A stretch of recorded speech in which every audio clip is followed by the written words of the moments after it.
Podem começar. Boa noite, eu sou a Luciana, sou professora e pedagoga da Rede Municipal de Curitiba, atualmente sou na direção do SISMAC, e hoje nós estamos aqui para conversar um pouco sobre a educação em tempos de pandemia. Nós estamos vivendo um momento muito atípico, não só na Rede Municipal de Curitiba, mas no estado, no Brasil, né, no mundo todo, e a educação está aí também envolvida e sendo atingida, né, por tudo que está acontecendo. E nós estamos promovendo essa live para poder estar dialogando hoje com a categoria mais de perto, recebendo os questionamentos de vocês. E hoje nós temos a participação especial da professora Valéria Milena Ferreira, da Universidade Federal do Paraná. Queremos agradecer a presença dela aqui conosco, acredito que vai estar contribuindo de forma muito positiva aqui na nossa discussão. Muito obrigada, professora. Obrigada, Luciana, pelo convite. Nós estamos vivendo um momento na Rede Municipal de Curitiba, num momento que a rede implantou uma educação remota, né, a educação à distância, no ensino fundamental, desde o pré, do 1º ao 5º ano, e do 6º ao 9º ano. A Rede Municipal de Curitiba tem 11 escolas que fazem esse atendimento, do 6º ao 9º ano, e em cooperação com o Estado, essas aulas estão acontecendo também, né, à distância. A Rede Municipal está fazendo essas aulas através da televisão, né, num canal aberto, e também em Facebook e em YouTube. Essas aulas têm acontecido preparadas, né, pela equipe da Secretaria Municipal de Educação, e tem causado, assim, muitas dúvidas, né, na nossa categoria, tem causado muitos questionamentos, né, nós temos atendido muitos profissionais, muitas escolas, e nós estamos aqui hoje para conversar um pouco sobre tudo isso que está acontecendo. A professora Valéria tem um grupo de pesquisa na Universidade Federal do Paraná, que tem uma pesquisa com algumas escolas municipais, né, com alguns professores que fazem parte desse grupo de pesquisa, e ela vai estar nos falando um pouco, porque esses dados que ela vai nos trazer são muito relevantes para a nossa discussão hoje a respeito da educação, né, nesse momento que nós estamos vivendo na cidade de Curitiba. Por favor, professora. Obrigada, então, Luciana, e colegas de profissão que estão nos ouvindo, né? Todo o sindicato também, a equipe toda, e dá um oi para toda a categoria, né, de professores, pedagogos, diretores, enfim, quem estiver nos acompanhando. Rapidamente, Luciana, dizer que, me apresentar, eu fui professora da Rede Municipal, sei lá, acho que uns 15 anos, e para depois ir para a universidade. Então, fui professora, pedagoga da Rede Municipal Estadual, então é um prazer estar aqui. Eu me sinto dialogando com a categoria como se, né, como professora sou. Eu estou hoje na universidade, mas sempre fui professora acima de tudo, né. Depois dizer que eu sou da Universidade Federal do Paraná, mas assim, que a universidade tem várias posições, várias pessoas, então eu vou dar a minha opinião aqui na nossa discussão, não quer dizer que a universidade inteira pensa assim, né. E dizer que o meu olhar também é o olhar das práticas, né, Luciana, porque talvez de um olhar da política, um olhar de outra área, da geografia, da matemática, da história, sei lá, talvez tenham posições diferentes, né. O meu olhar é de alguém que trabalha na pedagogia, com os estágios, então, digamos assim, a gente está bem próximo das escolas, escutando sempre as questões, os problemas e as coisas muito interessantes que as escolas fazem também, né, não são só problemas. Então, é desse ponto de vista que eu vou olhar. Você quer, já que eu fale alguma coisa, ou você quer falar alguma coisa antes, Lu? Não, fique à vontade, professora. Eu acho assim, com relação Você me interrompa depois se eu estiver passando do tempo. Com relação à nossa pesquisa, né, você falou do nosso grupo de pesquisa. Na verdade, eu tenho um grupo de estudos que chama TESSE. Então, se alguém quiser conhecer as pesquisas das minhas orientandas de mestrado e agora as doutorandas, todas elas trabalham com as periferias, todas elas não, mas a maior parte trabalhou e trabalha com crianças da rede municipal, com crianças e agora algumas meninas trabalhando com jovens também. Né? E o TESSE, então, se alguém quiser, é só digitar no Google TESSE UFPR, vai conhecer as nossas pesquisas. E o TESSE está dentro de um grupo, aí sim, um grupo de pesquisa que chama OCUP, que é o Observatório de Culturas e Processos Políticos Pedagógicos. Então, é um grupo de pesquisa novo, de todo o grupo, por exemplo, do meu departamento e de outros departamentos também, que trabalham com estágio, que trabalham com a prática, que discutem a gestão e o trabalho pedagógico nas escolas, né? Para começar a falar da minha pesquisa, então, Lu, que eu falei para a Luciana e para o pessoal do sindicato, né? A minha pesquisa, o TESSE o TESSE é TEC ou TESSE? TECI. CI. É de cidade, território, melhor para entender o TESSE, é Território, Educação, Cidade. Ah, tá. Tá? Falava para a Luciana que a nossa pesquisa agora não ajuda muito, porque ela é uma pesquisa que sai fora da escola, mas não a ponto de entrar na casa das famílias, o que seria bem útil agora. Mas, para dar assim, só uma exposição geral, a gente trabalha sempre muito preocupada com as crianças pobres, com crianças das periferias urbanas, tentando entender a relação da criança com a cidade. Primeiro, a ideia é conhecer a relação da criança com a cidade e com o bairro. E aí a gente chega nas periferias, e nem sei se a palavra periferia hoje seria a melhor, porque daria a ideia de um núcleo e de uma periferia, mas nós estamos encontrando situações de vulnerabilidade social em todos os bairros que a gente pesquisou. Então, só para dar um apanhado geral, nossa pesquisa trabalhou com 1.600 questionários, a princípio, com alguns dados quant, para depois ir para os dados quali, né? E os dados quant, eles já demonstraram que a criança, na relação com a cidade e com a periferia, por exemplo, diferenças interbairros. Então, a gente viu que a socialização, depois a gente pode entrar nesses termos, né? O processo de socialização das crianças, as redes de interdependência delas no norte, na regional da matriz, por exemplo, são bem diferentes das formas de socialização das crianças no sul e no extremo sul. E eu estou chamando o sul e extremo sul, imaginando cortar a cidade em dois mesmo, então para cima matriz e região norte toda e para baixo, mas a gente sabe que SIC e Cajuru seria leste-oeste, mas a gente fez a pesquisa um pouco mais para baixo, então já está pensando em sul.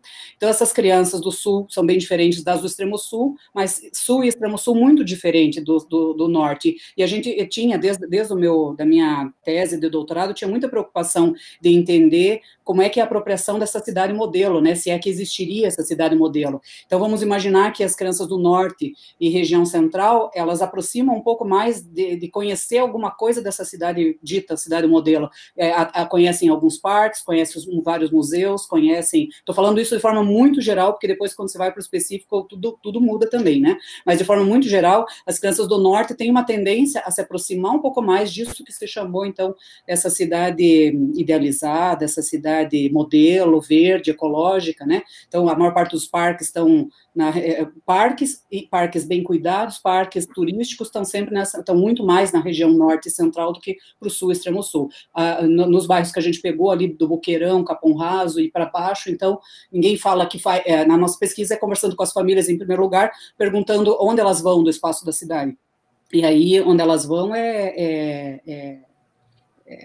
não falam nunca em parque porque não existe parque, ou existe muito pouco, ou existe parques ou praças, principalmente em regiões de violência, de tráfico. Então, quem está nos ouvindo sabe, quem está na periferia ou está numa região dessa de vulnerabilidade social sabe bem do que a gente está falando, né? São crianças que são impedidas de ir na praça porque a praça é lugar, em geral, de traficante, mas tomando cuidado que sempre quando você vai depois para o dado quali, tem algumas praças possíveis e cuidadas em que as crianças participam. Mas, de qualquer forma, a gente viu, então, uma relação interbairros e intrabairros. Então, a interbairros, a gente viu uma grande diferença na forma de apropriação do espaço do bairro da cidade por crianças do norte e central por um lado e sul e extremo sul por outro. Depois, a gente começou a fazer uma análise intrabairros. Em todos os bairros que a gente fez, a gente observou que crianças que eram de escolas, porque eu esqueci de falar também, né, são crianças das escolas da rede municipal, da pesquisa. Então, no intrabairros, o que acontece? Crianças que participam de uma escola mais central do bairro e que moram nessas regiões mais centrais do bairro, têm acesso a muitas coisas também, diferentes das crianças mais afastadas, né? Então, a gente chamou na pesquisa perfil 1, perfil 2 e 3, perfil 1 da nossa pesquisa, quer dizer, crianças que estão no centro do bairro têm acesso ao ônibus, a uma mobilidade no interior do bairro e para fora dele. E isso a gente está considerando que vai formando o seu, digamos assim, esse uso do território somado à questão de classe, raça, o próprio território, então, vai compondo um nível de desigualdade na apropriação do território de Curitiba bem forte, né? Então, crianças do perfil 1, a gente vai desde minúcias até coisas mais gerais, mas, por exemplo, uma criança de perfil 1, ela vai no pet shop, e a criança de perfil 3 vai no aviário. Não tem problema nenhum, são formas de apropriação cultural diferentes, mas o problema é quando, que aí a gente trabalha com o conceito de desigualdade, né? Ir no pet shop ou ir no aviário não tem problema nenhum, são apropriações culturais, mas quando eu começo a ter uma série de acúmulos de conhecimento de bairro, de cidade, de território, uma série de acúmulos de conhecimento diferente da outra, então aí a gente vai pensar em desigualdade frente ao que a sociedade imagina que é legítimo, frente ao que a sociedade está acreditando que é um recurso importante, né? Então, ir no pet shop não tem problema nenhum, mas, digamos, eu posso capitalizar que vou no pet shop, que vou na escola, faço Kumon, aí eu vou no Círculo Militar, aí eu faço balé no Teatro Guaíra, então essas nossas crianças de perfil 1, elas têm acesso a uma incrível... tem saídas muito, muito interessantes pela cidade, quase num nível, por exemplo, de crianças mais próximas, então, de classe média ou de classe média, e nós temos no outro extremo, no perfil 3, crianças que não saem de casa por questões de violência. Então, a mobilidade espacial dessas crianças é extremamente restrita. Então, a gente vai trabalhar com Norbert Elias, com a ideia de interdependência, pensando um pouco em redes menos elásticas e o que isso significa para a socialização, para nessas redes da interdependência, viver dentro de uma rede de interdependência, em que o contato com pessoas é bastante restrito. Quando você sai, você tem medo, violência dentro desse território onde você vive. E aí, a gente não tem acúmulo ainda para dentro das famílias, mas a gente tem muitas informações sobre a precariedade da existência, da moradia, da saúde das famílias, né? Então, saúde é uma coisa que a gente diria, mas a saúde de um e de outro é uma questão de diferença, mas não, é uma questão de desigualdade, porque algumas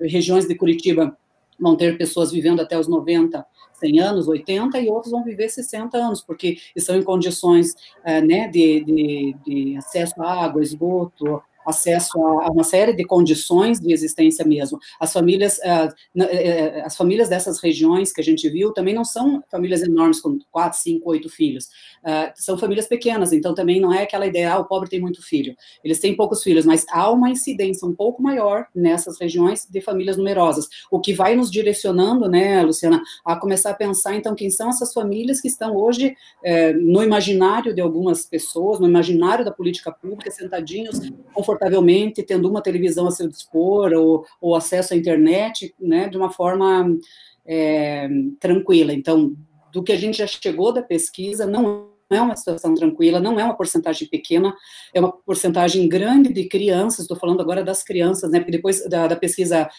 ampla, com 1.600 famílias, em cada regional a gente escolheu um bairro, ou no máximo 2, e aí a gente conversou com as famílias, depois, no segundo passo, a gente está mexendo agora com os desenhos das crianças que nos trazem a violência de certos bairros, e outros bairros em que a criança é segura, ela anda de bicicleta, ela anda no comércio, só para dar um exemplo... sem falar nome de escola, mas no Xaxim, né, a gente pegou ali aquele núcleozinho do Xaxim, onde eles caminham, fazem compras, vão no shopping ali que tem, então é uma possibilidade de formas de socialização, que a gente não está só pensando em sociabilidade, né, com quem eu falo ali, mas, digamos, imaginando que isso vai descendo num aprofundamento de conhecimento de bairro, de opinião sobre a cidade, de segurança, de aspectos culturais, e estou pensando culturais também, não só culturais como a alta cultura, o que era chamado antigamente de alta cultura, então, porque vai no museu, vai no teatro, estou imaginando que algumas podem ir no teatro e no museu, raramente vão, né, mas vão, por exemplo, vão num museu, vão numa peça de teatro, e outras crianças a gente poderia pensar que elas estão fazendo outros aspectos culturais interessantes, só que essas crianças das periferias não estão fazendo outras coisas interessantes, elas estão cavando oportunidades. Tem a pesquisa da Sônia Fernandes que mostra isso um pouco, cavando oportunidades para poder escolher entre ficar no terrão, que não tem nada, cachorro morto, ou ficar fazendo escola, que na época que ela pesquisou ainda tinha, hoje a coisa está mais difícil, né? Mas, digamos assim, então não se trata só de pensar em escolhas culturais entre alta cultura e cultura popular, não é isso, porque hoje nem se fala disso, mas de famílias que vão, que capitalizam a favor de dizer que fazem uma série de coisas, e outras que poderiam estar fazendo outras coisas da sua cultura bem interessantes, mas que não fazem, que estão presas, trancadas nas suas casas por uma série de questões que detalhadamente a gente pode depois entrar nessa conversa. Então, então esses desenhos das crianças nos mostram muito isso, e aí depois a gente fez conversa com as próprias crianças, então aí são elas falando das suas, de forma muito interessante, de como elas se apropriam das regiões onde elas moram, e mais elas falam muito dos problemas, e elas têm uma sacada interessantíssima para olhar os problemas. Então, a gente está chegando num nível de discussão que quanto mais as redes são complexas, são tensas e contraditórias, mais as crianças têm um olhar com muito cuidado para as regiões onde moram, muito crítico com relação a onde elas moram, né? Então, uma questão de alteridade, que a gente está caminhando com o grupo de estudos para essa discussão da alteridade, quer dizer, quanto mais essas redes são tensas, mais eu me ponho na condição do outro, mais elas vão contando sobre as questões territoriais do bairro de forma muito intensa. Então, Luciana, eu sei que a gente não vai tomar todo o tempo falando disso, mas, de modo geral, o que eu quero dizer com isso, né, que o pouco que a gente avançou na discussão de quem são as crianças da rede municipal, porque a gente já sabia quem eram dentro da escola, mas para fora da escola eu tinha muita vontade de conhecer a relação delas com a cidade, até porque minha tese foi um pouco questionando essa cidade modelo, né, se alguém quiser, ela logo vai sair, está saindo em forma de livro, vai chamar Currículo Enjoadinho para Curitiba Ver, alguma coisa assim, nós estamos ainda terminando o título, mas vai ser Currículo Enjoadinho, porque é um pouco esse currículo da década de 90 também, que insistia no Lições Curitibanas, no Curitibinha, insistia em dizer que a criança se apropriava dessa cidade modelo, e na prática, muito pouco a gente vê essa criança reconhecendo essa cidade idealizada por vários curitibanos, né, da cidade, não todos. Professora, é muito interessante essa abordagem que você trouxe, porque é exatamente isso que a gente tem visto, né?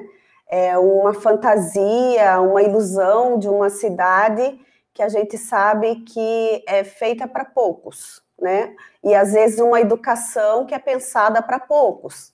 E a gente sabe que uma grande parte das nossas crianças estão nas regiões periféricas da cidade, né? Então, a gente sabe que, no caso de uma educação à distância, é uma educação que está sendo oferecida de uma única forma, né?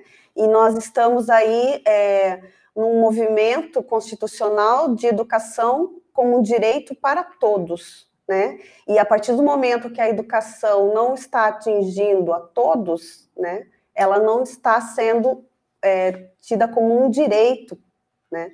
Então, isso é muito complicado, e nós temos, com todos esses dados que você trouxe, mesmo a sua pesquisa não tendo olhado para dentro das residências, dos lares, as professoras, né, os professores que estão na escola, que têm esse contato com os alunos no dia a dia, eles sabem, né, como é essa realidade, né, e podemos dizer na nossa empiria aí do nosso dia a dia, o quanto nós temos visto que as famílias, né, das regiões periféricas, o quanto essa realidade é dura, né, e o quanto essa desigualdade ela é real, né, a desigualdade social e a desigualdade educacional, né? Então, nós vemos aí essa modalidade de ensino à distância trazendo essa desigualdade social e essa desigualdade educacional também. Viu, Lu? Na nossa pesquisa, por exemplo, essas que eu estou chamando então de perfil 3 são essas escolas mais, dessas crianças de escolas que moram ao redor das escolas mais afastadas. Então, a gente sabe que há um índice um pouco maior de crianças negras, no perfil 3, há um índice um pouco maior de crianças negras, estou chamando negras, pardas e pretas, né, assim como hoje em dia o termo tem sido utilizado. Então, na região sul e extremo sul, e também nas laterais da cidade para o sul, né, você tem mais crianças negras. Se você pensar na nossa pesquisa, mas qualquer um pode digitar lá, procurar no mapa de Curitiba na questão de renda per capita, então as crianças, quanto mais para o interior do bairro vão, quanto mais para o sul, extremo sul, mais os salários são baixos. Na nossa pesquisa, Lu, foi interessante porque a gente pegou a escolaridade não só dos pais, mas dos avós. Então, você tem também uma situação do nível de escolaridade no perfil 1 é um nível, daí quando é perfil 2 já diminui, perfil 3 diminui imensamente o nível de escolaridade dos avós. Então, para pensar, né, que muitas vezes, e elas vão contando também o papel da avó, dos tios, por exemplo, dentro de uma família. Então, a gente sabe que muitos pais ficam 12, 14 horas fora de casa para conseguir o seu sustento, e essas crianças estão com as avós, com o tio, né? Então, se essa avó tem um nível de escolaridade mais baixo, aquilo que você falava, como é que eu posso propor um currículo único, que a gente vai pensar depois esse currículo, né? Um currículo único para toda a rede, sendo que a rede é extremamente variada. Assim como eu, quando era professora de alfabetização, e vocês todos que são, né? Dentro da sala de aula seria uma variedade, aquele que sabe, aquele que já está escrevendo alguma coisa, aquele que ainda não está escrevendo, aquele que já está bem adiantado, quer dizer, a sala de aula é um espaço do diverso, né? E me preocupa quando a gente olha. Eu não estou dizendo com isso que a gente não deva fazer alguma coisa, por exemplo, via televisão, para as crianças que podem assistir. Eu acho ótimo, só eu até gostaria de comentar, eu não entendo muito de educação à distância, nem dessas tecnologias, mas a gente já observa, por exemplo, que é uma aula padrão para todos, né? Mas tudo bem, mas vamos imaginar que crianças que possam, então, acompanhar, que bom que acompanhem, tem mães podendo fazer, ou avós, ou tia, ou irmão mais velho, ótimo que possam fazer. Só que daí a gente começa a ver, eu olhando de fora, Luciana, né? Os professores que estão à frente na televisão, eles estão cumprindo um currículo muito linear, quer dizer, a aula da geografia 1, a aula de geografia 2, sei lá, geografia, história, matemática, né, extremamente linear, e assim, agora vai copiar, e então a gente fica pensando, por que isso está acontecendo? Porque a rede tem uma possibilidade imensa de professores extremamente criativos, mas parece que na televisão tem que funcionar de outra forma. Então, a gente também está expondo a categoria, porque alguns vão dizer, ai, nossa, é assim, né, a filmagem não é tão legal, esse tipo de aula em que eu vou dar um conteúdo, depois agora vocês vão escrever, vocês vão copiar, me parece que é muito mais para o controle do professor depois, do que pensando na aprendizagem. Eu estou falando do fundo do coração e é o que eu penso, e desculpa se alguém discorda. Mas assim, por quê? Porque se eu tivesse preocupado muito com a aprendizagem e não em avaliar, não em controlar o professor, eu ia fazer aulas excelentes, eu ia procurar vídeos, então, isso que eu acho que a rede tinha que dar uma caprichada um pouco mais, caprichar não é o caso, mas pensar num tipo de aula mais dinâmica, se preocupar com o que é fundamental no currículo. Então, está muito preocupada com a aula de ciências, com cobrar depois os professores, aí os professores têm que fazer o relatório. Algumas alunas, colegas minhas também me falaram que elas têm que assistir a aula para depois fazer o relatório. Daí eu jurava, quando as meninas me falaram, eu falei, nossa, mas tem um lado bacana, estão assistindo vídeos de didática, de vídeos... Não, professor, é o vídeo que elas têm que assistir da aula do ensino fundamental. Então, elas não planejaram, mas têm que assistir, têm que cobrar uma coisa que elas não deram. Começa a ter um nível de complicador que, para a gente que é da educação, ou para mim, pelo menos, não vou generalizar para todos os professores, mas começa a complicar, porque não fui eu que planejei, mas eu tenho que cobrar do aluno, eu tenho que cobrar a mesma aula de todos, sendo que a gente sabe disso que a gente acabou de falar, de uma rede completamente diferente, dentro de uma sala de aula a gente já tem diferenças, dentro da cidade diferenças, dentro das escolas, cada vez para o interior do bairro é diferente, como a gente estava falando, e voltando ali, não é só a questão de ser interior de bairro, às vezes eu posso ter uma região vulnerável bem pertinho do centro do bairro, ok, mas de modo geral, vocês estão entendendo o que a gente está falando, né? Então, esse currículo muito eu estou chamando de linear no sentido disso, eu dou uma aula, agora eu vou cobrar, agora vocês vão copiar, agora vai passar para o professor, agora o professor vai corrigir, né? Será que não teria que estar acontecendo ali as melhores aulas de literatura, contando histórias, e nos intervalos, eu assisti algumas, né? Por que enquanto a criança está fazendo alguma coisa, as professoras não estão falando com os pais, né? porque é como se os pais não tivessem presentes, os pais, o pai, a mãe, a tia, a avó, mas falar, olha, pais, vocês poderiam contar uma história, depois escutar ela contando a história, perguntar o que aconteceu primeiro na história, o que aconteceu depois, veja a riqueza disso, o vocabulário, o aumento do vocabulário com a literatura. Então, digamos assim, agora que seria o momento, no meu ponto de vista, eu fui a professora alfabetizadora um bom tempo, né? Agora o foco deveria ser na alfabetização, na leitura, na matemática, se ela tivesse envolvida com problematizações interessantes, mas se preocupar menos que agora eu tenho que cumprir tal e tal conteúdo da ciência, da geografia, né? Por exemplo, música, os professores de arte têm muito o que dizer para as famílias brincando, escutando música.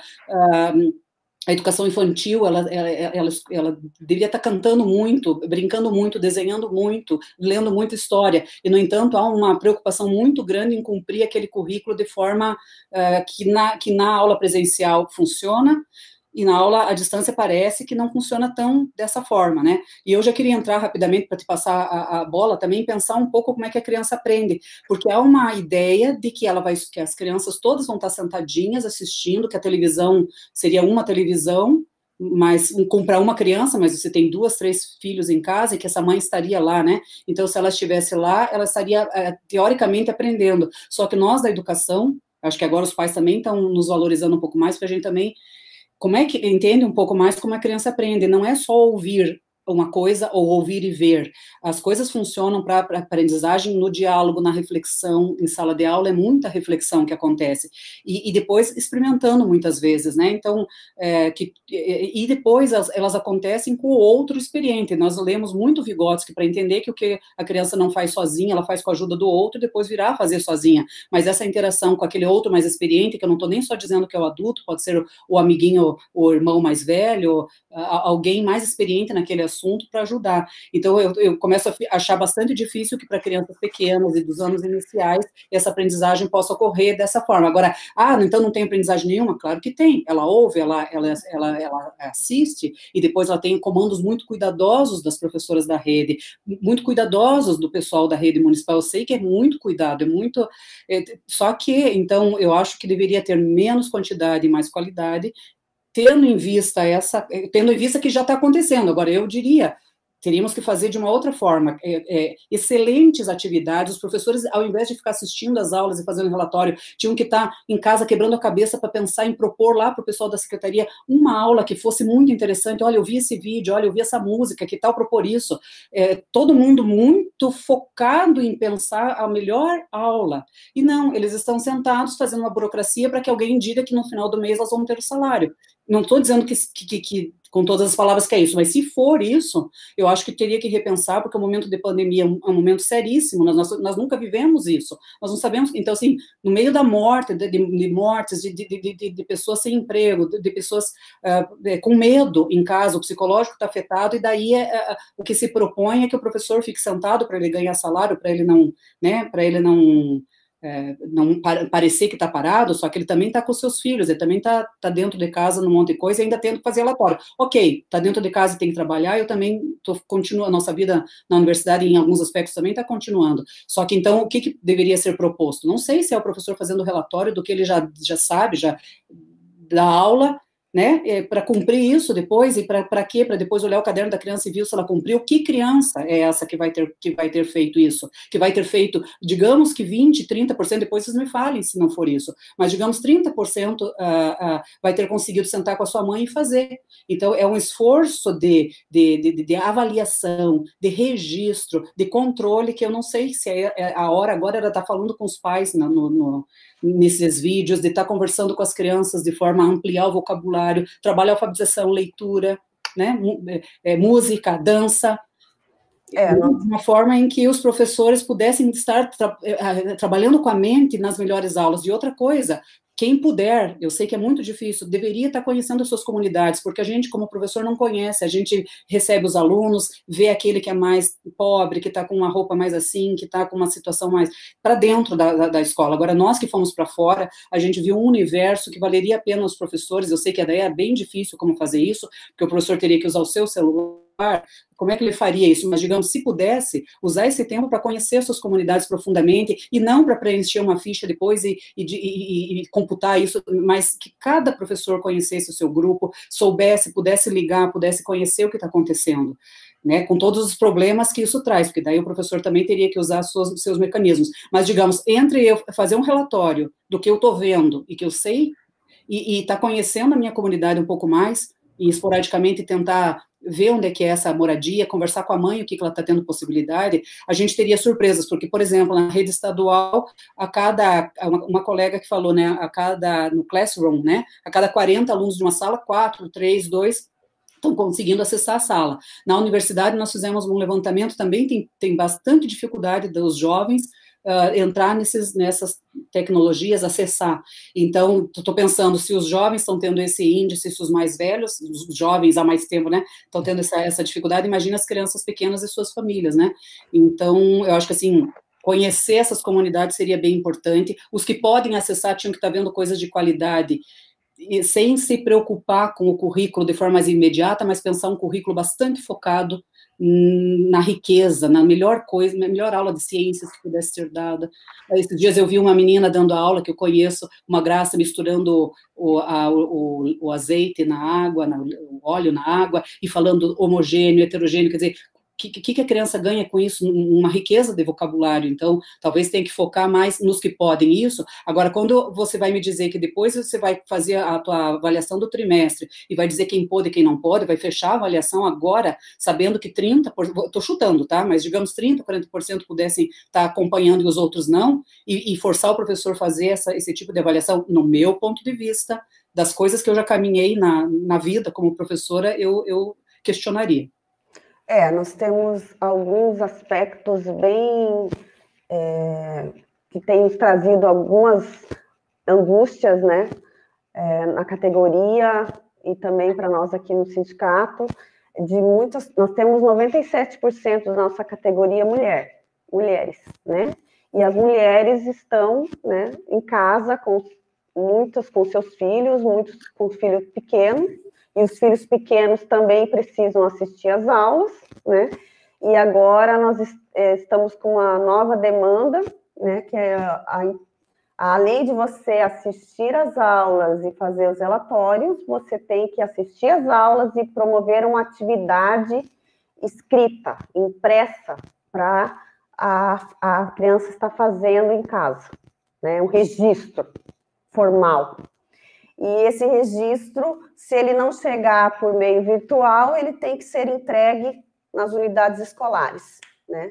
Expondo também, né, a questão da contaminação, porque a gente sabe aí que o vírus tem uma vida útil aí na superfície do papel de 5 dias, então é uma coisa bem complicada de estar sendo aí manipulado papel que vai, papel que vem, né? Então é uma situação bem de segurança mesmo, né, complicada, e aí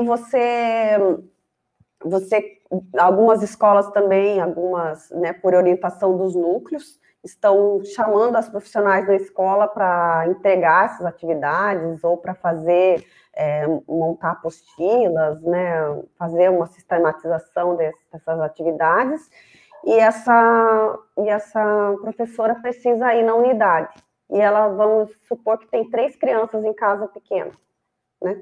E só tem ela para cuidar das 3 crianças. Como que ela faz para ir na escola? Ela leva as 3 crianças, ela expõe ela, né, ao risco, mais 3 crianças, e se ela não for, ela tem que apresentar uma justificativa, um atestado, né? Então, assim, são N situações que não estão sendo levadas em consideração, e se estamos em isolamento social, é isolamento social. Então, a secretaria deveria pensar outras formas, como você disse, né, de estar promovendo essa interação com as famílias, com as crianças, que não fosse colocar em risco, né, nem os profissionais, nem as famílias. Lu, eu quanto a entregar papel, eu não sou profissional da saúde, teríamos que ver, mas, por exemplo, quando você falou, eu fiquei pensando, né, os livros maravilhosos que a rede tem. Eu era professora, uma vez eu fui na Biblioteca Pública do Paraná, achando que eu ia encontrar alguns livros e não achei. E eu sou professora de estágio, cada vez que eu chego numa escola, eu vou na biblioteca, e eu fico babando com a quantia maravilhosa de livros bem escolhidos. A rede está de parabéns nesse aspecto. Esses livros estão trancados. E não, então, assim, é disso que nós estamos falando, um esforço para fazer uma atividade em cima de um currículo, de uma aula que não fui eu que preparei, mas, então, assim, se é para levar e buscar, se é para o pai poder ir na escola levar e buscar, ele tinha que levar livros maravilhosos, e a recomendação era, leia com seu filho. Sim. Alguém da família leia. Eu até ia dizer alguma coisa mais sobre isso, mas não, acho que está bom, né, depois orientar o pai a perguntar o que você leu, me conte sobre a leitura, o que aconteceu primeiro, quem que chegou primeiro, o que a princesa fez, quer dizer, se o pai indaga e a criança reconstitui oralmente, olha o ganho que isso está fazendo, quer chamar a atenção de algum vocabulário ali, mas um comando muito simples. Então, os livros estão maravilhosos, de babá, estão trancados, e o professor está tendo que fazer atividades. Então, tá bom, quer fazer atividades, se isso pode, eu não sei, não consigo avaliar, né, se o pai pode, porque daí o pai está trabalhando. Então, tem isso que você está falando, a mãe está em casa, ou o pai está em casa, não gosto de reforçar também que sua mãe está em casa, ou, em alguns aspectos o pai também pode estar em casa atendendo a criança, né, mas no sistema brasileiro, talvez, né, no caso das professoras, mães ficam em casa, se alguém vai sair para buscar alguma coisa na escola, deveria ser os livros, mas aí talvez, pelo amor de Deus, que não tenha esse medo de que, a comunidade, se não ficar registrado, se não devolver, esses livros deveriam ficar sem tempo, circulando nas comunidades, não trancados, né? Então, começa a complicar nesse sentido, dá a impressão que a ideia é cumprir o currículo, porque cumprir o currículo eu vou conseguir uma produção escrita desse currículo e depois eu vou avaliar. Então, há uma neura em cima da avaliação que virou uma panaceia, tudo é avaliação. Quase que não importa mais o que a gente está ensinando e muito o que a gente está avaliando. E daqui para frente, nessa situação que a gente está, que parece que vai durar um bom tempo ainda, não deveríamos estar preocupados em avaliar, não de avaliar desta forma, né? Você pode avaliar, se você conseguisse ligar para os pais de tempo em tempo e perguntar se leram o livro, que acharam, para a própria criança, se conseguisse dar um oi, dizer, a professora está aqui, a prof está aqui, seria interessante, né? Mas seria formas bem subjetivas de avaliação, mas o foco seria nas melhores aulas, no melhor conteúdo, porque a gente não tem garantia de quem está podendo assistir, e isso também não é desculpa, porque, claro, quem está assistindo, que bom que está assistindo e está fazendo, mas a forma de avaliação me parece ser para poder cumprir o currículo e os 800 dias letivos lá, que essa é a questão, né, que está sendo pressionado para que não são 200 dias, mas são 800 horas. Eu não sei se a gente não teria que pressionar daqui para frente, que essas 800 horas sejam repensadas, ou como alguém disse ali nesses debates que estão tendo, que do ano vira de 2020 a 2021, ok. E outra coisa que eu já vou me adiantar, acho que você ia perguntar, não sei se ia perguntar, né, mas pós-pandemia, o que as pessoas vão fazer pós-pandemia? As professoras maravilhosas da rede, porque eu conheço todas, eu acredito muito no trabalho delas. O que as professoras da rede vão fazer? O que elas sempre fizeram, com muito cuidado. Elas vão chegar no primeiro dia com muito cuidado, elas vão conversar com essas crianças, vão fazer uma avaliação diagnóstica. Então, eu diria, o que elas vão fazer? Deixem as professoras trabalhar. Parem com essa história de avaliar, deixem elas vão saber o que fazer, o que elas sempre fizeram. Elas nunca tiveram turmas iguais, elas nunca tiveram os mesmos alunos. Então, vai ter aquele que na pandemia trabalhou muito, vai ter aquele que na pandemia, com todas as condições materiais, não conseguiu fazer, vai ter aquele que não teve acesso, mas por algum motivo na sua rede de interdependência, na configuração a qual ele vive, mesmo sem ter acesso à televisão, ele avançou em alguns aspectos que o outro que tinha todas as condições, não. No geral, a gente sabe que a desigualdade ela sempre existiu. Primeira pensar, né, a desigualdade social, econômica, ela sempre existiu. Então, assim, ela vai se exacerbar? Claro que vai se exacerbar um monte se ficar enaltecendo, comparando as escolas, quem está podendo ter acesso, divulgando o trabalho de mães que dizem, eu estou conseguindo, é extremamente doloroso, me dói o coração. Uma mãe que não possa ter acesso, porque está trabalhando 12 horas e, sei lá, entrou ali no Face, sei lá onde é que é, porque eu não tenho Face, mas entra em algum lugar e vê que a mãe do fulano da escola tal, da prefeitura, está conseguindo fazer, é bem doloroso, mas tá bom. né? O que essas professoras vão fazer pós-pandemia? Elas vão trabalhar como umas loucas, como sempre fizeram. Eu estou no genérico feminino, mas temos muitos professores homens que também vão trabalhar como muito, né? Como loucos, como já estão trabalhando nesse momento, que também tem a idealização que o professor está lá dormindo, né? Não está fazendo nada. É o que eu digo, capitaliza esses maravilhosos professores para pensar excelentes conteúdos, não para preencher o relatório, no meu ponto de vista, né? Mas no pós-pandemia é isso, o currículo. Agora, outra coisa, parece que tem uma discussão assim de terrorismo com os professores. Entrem agora no ensino à distância, porque senão vocês vão ter que repor no domingo, talvez, quem sabe, não, no sábado, no feriado, e daí o que vai acontecer? Então, vão matar alunos e professores depois, para poder cumprir a tal das 800 horas. Então, vamos com calma, o momento pede calma. O mundo todo está vivendo uma coisa muito diferente de tudo que a gente já viveu. Então, com calma, nós vamos voltar, os professores vão fazer um excelente trabalho, parem com a neura de querer avaliar professor e controlar, e avaliações externas, e calma, se os professores tiverem um pouco de calma, os alunos que mais precisam podem ir para dobrar a sua carga horária, ficar o integral, quais que vão para o integral? A gente sempre defendeu, eu fui professora de SEI, muitos anos, então eu defendo que a escola integral não é só para quem precisa, não é só para quem está na vulnerabilidade, a escola integral é a ideia de integralidade, do ensino integral para todos, mas digamos, nesse momento de pandemia, quem iria ficar mais tempo na escola poderiam ser aqueles que não tiveram acesso, quem que precisa ficar, todo mundo vai precisar ficar 4 horas, não sei, tem crianças que já avançam por outras questões de vida, elas são bem adiantadas, elas podem ficar um pouco menos de tempo, porque onde que nós vamos encontrar cadeira, vagas para todo mundo, para dobrar, então não vai ser bem assim, né? Então, enfim, eu diria, deixa os professores fazer o trabalho deles, que eles sabem fazer bem feito, pós-pandemia, eles vão continuar mapeando os seus alunos, né? E as coisas vão com calma se resolver, com calma, vamos ter perdas, ok, mas o que não dá é para entrar numa neura de que agora, então, temos que cumprir esse calendário, esse trimestre, esse conteúdo X. Eu acho que a gente tem que começar a focar no que é fundamental no currículo num momento como esse, né? Então, e falando um pouco do currículo, né, as pessoas também ficam, né, como você falou, nessa neura de cumprir o currículo, né? Mas que currículo é esse? Né? É um currículo homogêneo, né?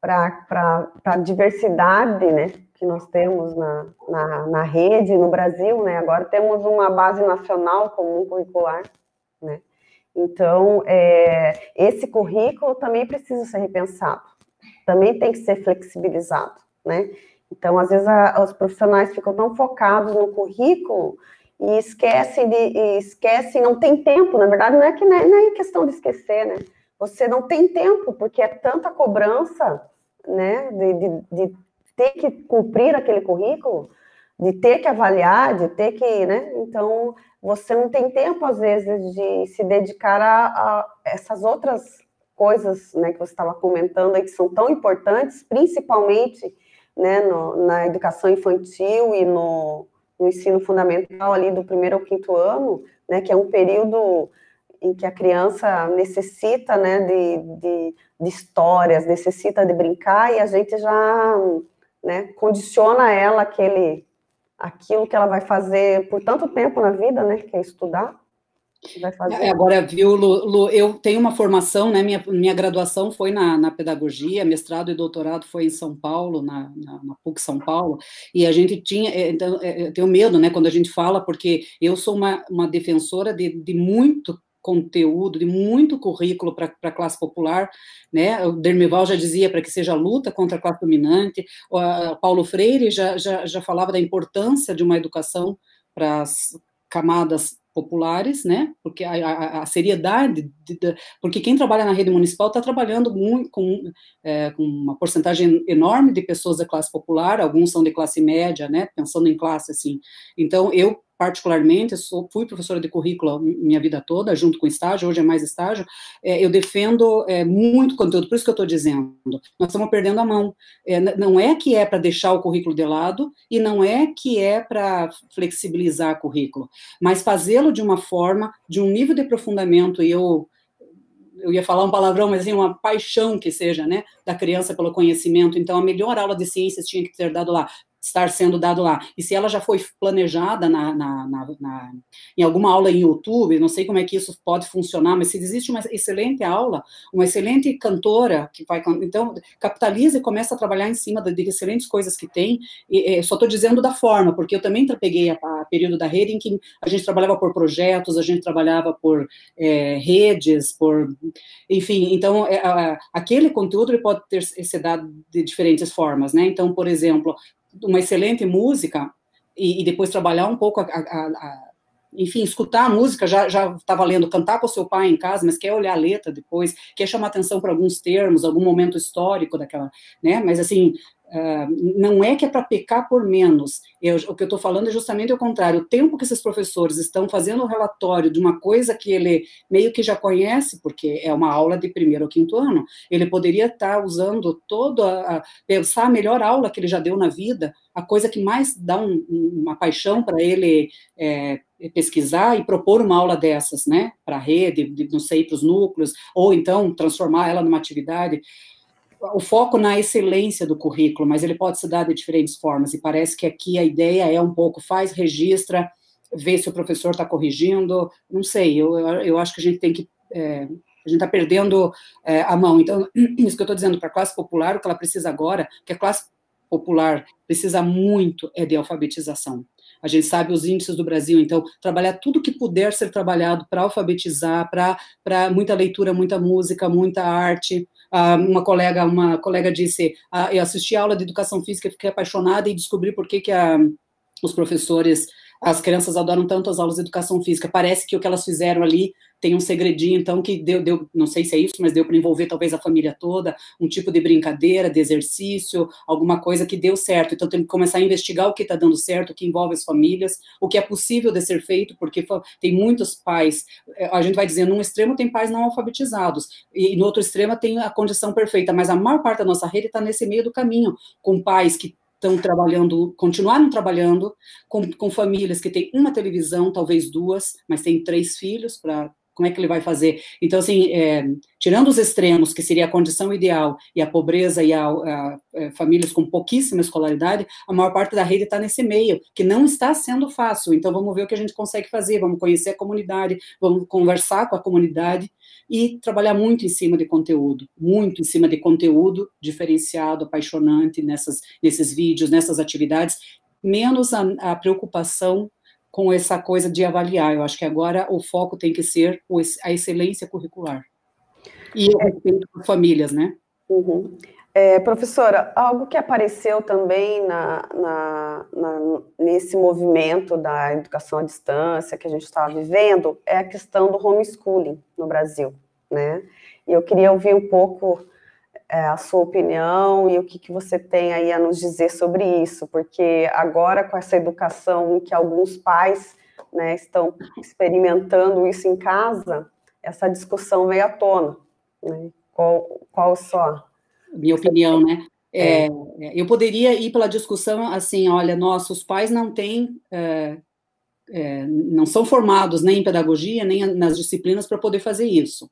Eu poderia ir por aí, né? Os pais não têm esse conhecimento, ninguém tem o conhecimento completo, tanto que chega do 6º ao 9º, a gente já começa, já tivemos tentativas do professor de História e Geografia ser do professor, mas o conhecimento científico e artístico e literário tem, ao longo dos anos, dos séculos, das décadas, avançado tanto que existem pessoas especialistas em diferentes áreas e que vão dar o melhor para essa criança. Mas eu nem vou entrar nisso, porque isso é um pouco nítido para nós da educação, mas eu vejo um perigo maior, que é o que o Elias diria, por exemplo, desse homo clausus, é um homem, um ser humano, um indivíduo enclausurado, quer dizer, uma mãe, um pai que permita isso, precisa pensar muito a respeito disso, porque ele vai dizer, eu estou protegendo o meu filho daquelas escolas, daqueles meninos, daquelas meninas que faziam isso e aquilo, e eu prefiro eu dar os meus valores dentro de casa, só que a vida em sociedade, ela é uma vida com pessoas diversas, diferentes umas das outras, com ideias diferentes, na medida em que eu coloco meu filho só para o igual, eu vou ter o meu filho aprendendo coisas que eu penso, e com aquilo que o vizinho pensa. Na nossa pesquisa, só para dar uma ideia, né, tem uma determinada pessoas curitibanos que vão no shopping, muito no shopping. O shopping é um espaço do igual, do homogêneo, cheiros iguais, perfumes iguais, pessoas que entram, quem é diferente já é barrado, né? Os rolezinhos, as pessoas já são barradas. Então, se tem dentro do shopping aquele que tem a cor igual à sua, a bolsa igual à sua, tudo ali dentro é muito igual, né? Então, quando eu começo a pensar que eu vou colocar meus filhos para pensar o igual, é assustador, porque a vida, ela se enriquece com eu ir para a minha escola e ver amigos meus com diversos pensamentos. Por isso que, por exemplo, na nossa pesquisa, as crianças de perfil 1 são muito interessantes, porque elas vão em vários lugares. Então, imagine você ter uma criança que vai em vários lugares e a outra que vai em outros vários lugares, e eles se conversando, né? O que é interessante na nossa pesquisa também é que as crianças, por exemplo, desse perfil 1, que a gente está chamando pessoas, crianças que moram na centralidade do bairro, na parte mais bacana do bairro, eles vão em certos lugares do bairro e o perfil 3 vai em outros. Então, ali eles já não se encontram. Então, já tem ali uma não mistura social, que a gente vai dizer no campo sociológico, né? A mixité social, que os franceses, por exemplo, falam tanto, né? Essa ideia da mistura social. Então, eu vou em um determinado lugar, os outros vão em outros lugares. Quanto mais uma classe média eu vou mais em espaços homogêneos, então eu posso começar a ter uma fobia ao diferente. E esse homeschooling, me parece que ele contribui enormemente para eu pensar o mundo de uma forma muito homogênea e pequena, porque eu cresço na diferença, eu cresço na diversidade, eu cresço olhando que tem alguém com uma escolha sexual diferente da minha, que eu tenho alguém com outra cor, e que é meu amigo, e que pensa muito próximo a mim. Agora, quando eu começo a colocar lugares em que certas cores, valorizadas inclusive pela sociedade, que é o branco, dentro de um shopping, do espaço desinfetado, quando eu ponho dentro da minha casa, protegidinho, digo, eu que sei fazer, além de dizer, podemos pensar que a gente não sabe fazer, nós não sabemos, eu sou professora, vocês todas aí que estão nos estudando são professoras, a gente, como professor, a gente diz, eu não sei, essa área não é a minha, eu vou perguntar para o meu colega fulano, que é ele que sabe, a gente sabe até onde a gente sabe. Agora, um pai que acha que sabe tudo, uma mãe que acha que sabe, que vai botar para dentro da casa, tem o perigo da criança ficar com poucos conhecimentos, porque ninguém sabe de tudo, né? E não é só acessar na internet, como a gente estava falando, precisa de desenvolver esses conteúdos, não é só ouvir, né? E eu fico esse homo clausus, que na vida real as pessoas não são separadas, fechadas nas suas células, né? Elas se conversam, elas vivem em rede, o ser humano vive em rede. Segundo Norbert Elias, que é um autor que eu gosto bastante, as pessoas vivem em rede. Agora, quando eu vou cortando essas redes e vou protegendo, achando que talvez vou proteger, achando que eu faço melhor do que outros, porque eu não sei o que tem por trás, podemos pensar isso, eu não sei o que tem por trás de um pai que vai querer colocar seu filho para ter aulas com ele mesmo, dentro da casa, com aula particular, eu não sei, me ocorre essas duas situações, me ocorre ele aprender muito menos, e me ocorre ele ter uma experiência social muito assustadoramente pequena, e o mundo lá fora não é esse, né? Sim. Bom, professora, a gente já está encaminhando aí para o final da nossa live, e eu gostaria que você fizesse aí suas considerações finais. Nós queremos agradecer muito a sua participação, sua disposição, né, de estar aqui conosco. Nós sabemos que mesmo estamos fazendo esse trabalho remoto em casa, né, isso demanda muito da gente, está demandando muito dos profissionais da educação, né, mesmo estando em casa. E eu sei que você está bastante atarefada, né, essa semana foi bastante atarefada, mesmo no feriado, né, você trabalhou, e se dispôs a estar aqui com a gente, e a gente quer agradecer muito você. Imagina, Luciana, eu que agradeço, eu gosto de pensar que o sindicato é um espaço de um currículo gazeteiro, então talvez muitas pessoas vão discordar completamente, né, do que ouviu, mas eu estou pensando isso, o sindicato como um espaço gazeteiro, no sentido de pensar o diferente, porque se a gente se encontrasse para pensar muitas coisas parecidas, também é aquilo que a gente estava falando da diversidade, né, então eu peço perdão para alguém que não pense, né, mas que considere o que eu falei como uma opinião, né, dizer que conhecendo a rede, pesquisando a rede, sei lá, uns 30 anos, eu acho, sei lá quantos, eu tenho o maior respeito pelos professores, então eu gostaria disso, de dizer, os professores sabem o que fazer, eles são muito sérios. Às vezes você pega um ou outro professor que é mais, digamos, menos trabalhador e generaliza, né, quando na verdade a generalização é de pessoas muito sérias, então elas estão muito, as pessoas, a gente vê que estão muito preocupadas e que estão vendo que existe uma pressão, que é uma pressão que não é legal, então pedir a consciência das pessoas, né, que tomem cuidado nesse momento histórico, que não botem a perder um trabalho muito bonito, focado numa volta ao tecnicismo, quase que é um neotecnicismo, de preenchimento de folhas, de fichas, de burocracias, quando o foco em tentar compreender melhor essas famílias. E, para mim, o tema da desigualdade é muito forte. Quanto mais a gente pesquisa a desigualdade das crianças da rede municipal, mais assustador porque, por exemplo, vamos pensar saúde, eu até dizia assim, não sei se saúde tem, né, e depois a gente vai vendo, crianças que têm uma casa que é papelão, e aí ela tem muitas otites, ela tem muito problema de saúde, vamos supor, as situações, tem várias coisas envolvidas, né, que vão fazendo essas crianças crescerem muito, muito desiguais às outras, não é questão de diversidade, é muito desiguais quanto à saúde, quanto ao saneamento, quanto à classe, ao espaço territorial onde vive, raça, nem sei mais o que, tecnologias, o acesso a tecnologias, agora a gente vai descobrir, parece que agora as pessoas disseram, nossa, a periferia mora em dois cômodos com 8, 9 pessoas, estão descobrindo agora que as pessoas também não têm tecnologias, quer dizer, claro que sabiam, mas agora isso está ficando bastante evidente como isso é desigual, né, e isso é doído para nós do campo da educação. Então, dizer para as pessoas que estão nos ouvindo, os professores, muita força nessa hora, eu tenho o maior respeito, e do que a gente pode fazer é pensar juntos, tentar talvez fazer vários encontros com outras pessoas, outras opiniões, para a gente conseguir não enlouquecer nesse momento agora, né, e sim cuidar da gente, dos nossos queridos alunos e alunas e de todos os nossos colegas, né? Obrigada, professora. Nós estamos chegando ao final da nossa live. A nossa proposta hoje era discutir um pouco essa questão da desigualdade, né, que está presente aí na nossa rede, com a família dos nossos alunos, e um pouco do que está acontecendo aí na educação nesse tempo aí da pandemia. Nossa proposta aqui no SISMAC, junto com o SISMUC, é promover lives semanais tratando desse assunto da educação em tempos de pandemia. Na próxima semana, o SISMUC vai estar promovendo uma live falando da educação infantil, com foco na educação infantil, né, porque é um tema mais específico, né, mais difícil ainda de ser tratado nesse momento. Então, o SISMUC aí está com essa live na semana que vem.